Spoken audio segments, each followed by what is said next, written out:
హల్లెలూయా.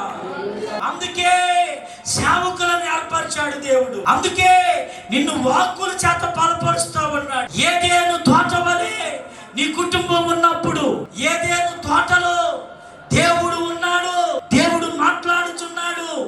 దేవుని సంఘము ఏదైనా తోట లాంటిది, నీ కుటుంబము ఏదైనా తోట లాంటిది. ఆయన మాట్లాడుతా అనగా వాక్యము ఆయన స్వరమై ఉన్నది.